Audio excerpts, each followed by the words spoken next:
Parti de son Nyon Ekele natal pour épouser Aloïse Milo, fils de Nyoman, village situé dans la périphérie de Yaoundé. Madame Gondjek, Cécile, a la cinquantaine révolue. Ses journées commencent dans les champs et plantations. Maman Cécile, comme on l'appelle affectueusement, sait que la terre ne trahit jamais et a fait de l'agriculture sa priorité. Ce n'est qu'après 8 heures de travail qu'elle rentre pour superviser d'autres secteurs d'activité. L'élevage, par exemple, avec peu de moyens, elle a su mobiliser d'autres femmes pour l'aider dans les travaux d'entretien de ses porcheries. À la gare maritime de Ziguinchor, les usagers du bureau des douanes sont habitués à voir Sokhna Fatou Ndiaye Mbaye et Véronique Ndion, deux douanières aux compétences avérées. Aucun complexe dans l'exécution de leurs tâches, elles gèrent les dossiers avec rigueur et professionnalisme. On travaille tous les jours, de 8h à 18h. Et du lundi au dimanche. Je gère la comptabilité, je gère aussi le registre de travail, le suivi des admissions temporaires, voilà, le registre des exportations aussi. L'environnement et l'encadrement dont elles ont bénéficié favorisent leur épanouissement.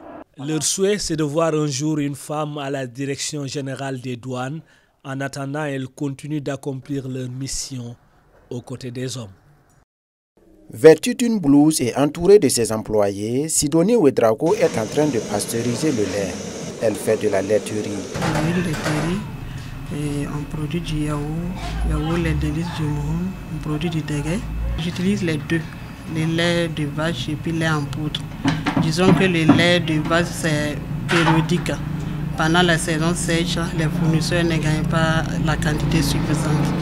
Alors que nous, on peut produire par semaine 400 à 500 litres de lait. Sortie de l'école militaire interarmée, la jeune femme officier continue de briller sous d'autres cieux. En 1996, elle devient la première Camerounaise et la deuxième africaine à intégrer l'école des officiers de gendarmerie de Melun en France. Un parcours qui, ajouté à sa discipline, la propulse à plusieurs postes de responsabilité avant de devenir en 2015 la première femme commandant d'une légion de gendarmerie au Cameroun. Rare de voir au Sénégal une femme tenir cette responsabilité, recteur d'université. Elle relève tout de même de la logique dans une société ouverte depuis 1907. La logique, la spécialité de Ramatoulaye Diagne, auréolée du titre de professeur des universités. Son parcours scolaire et professionnel, c'est tout d'abord à Valvo Novel, actuel lycée Lamine Gueye, Hippocagne et Cagne à Paris. L'université Cheikh Anta Diop de Dakar est aujourd'hui au devant d'une politique décentralisée dans l'enseignement supérieur.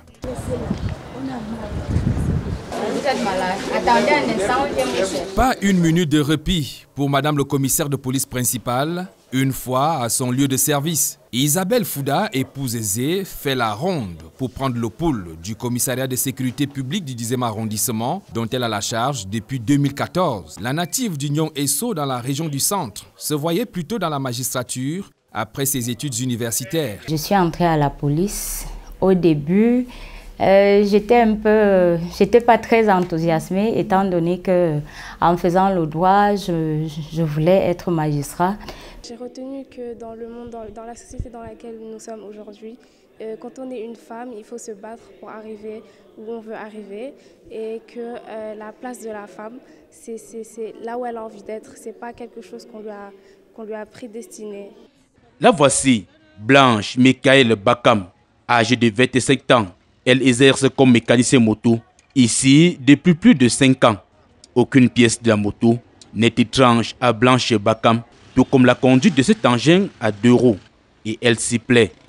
Il n'y a pas de métier spécialisé pour la femme. La femme peut faire tout. Bon, et aussi, peut-être beaucoup de femmes fuient ça parce que ça salisse. Le message que je peux leur dire, c'est que le corps n'est jamais sale car il y a le savon. Après ça, on se nettoie bien, on est toujours propre. De l'extraction du gravier à la carrière de Ngamboula, où elle s'occupe du chargement d'une cinquantaine de camions par jour, aux autres travaux de construction de la route Mandjou-Batouri, Marie-Cécile Ngaetundi, 26 ans, cette ancienne footballeuse plus connue sous l'appellation de Benzema, capte l'attention des passants lorsqu'elle conduit les engins lourds, entre autres poclins à chenilles, tampifous et compacteurs à rouleaux. Situé aux confins de l'arrondissement des Boulevards, le village Adjap 2 porte la marque indélébile des profondes mutations qu'a connues la chaufferie traditionnelle au sud Cameroun. C'est ici, en effet, qu'un 23 novembre 1999, une femme est élevée à la dignité de chef de village.